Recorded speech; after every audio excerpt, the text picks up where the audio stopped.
আমরা বলতে চাই যে স্বতন্ত্র প্রার্থী তো এমনি 1% এরা সংগ্রহ করা খুব টাফ ব্যাপার, এটা একটা কালো আইন এবং আমাদেরকে হয়রানি করার জন্য স্বতন্ত্র প্রার্থী যারা আছে তাদেরকে হয়রানি করার জন্য ওনারা দেখেন শব্দের মধ্যে কিরকম মারপ্যাচ বলতেছে, প্রার্থীর পক্ষে সমর্থন সূচক স্বাক্ষর করেননি।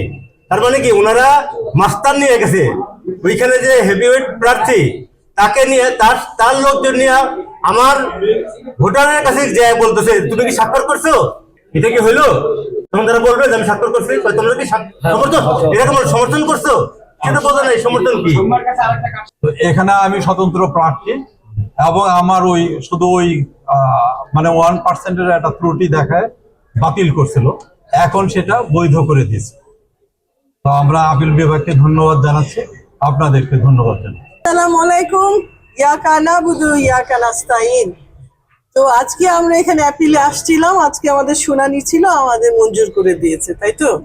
উনি আমার লয়ার, উনি হচ্ছেন লুবনা ইয়াসমিন, উনি আমার পক্ষে অ্যাপিল শুনানি কার্যক্রমটা চালিয়েছেন। আমি রংপুর 3-এ, আমি স্বতন্ত্র প্রার্থী, আমি বিএনপি করতাম কিন্তু আমি স্বতন্ত্র প্রার্থী হিসেবে দাঁড়িয়েছি। এটা আমার একটা প্রতিবাদ স্বরূপ। আমি ফিল করেছি যে আমার উপরে অন্যায় করা হচ্ছে, এটা অন্যায়ের প্রতিবাদ।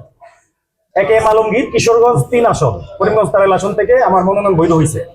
আমাদের ওই 1% যে সমস্যা ছিল সেটা মিটে গেছে, আমরা ইনশাল্লাহ বৈধ এখন।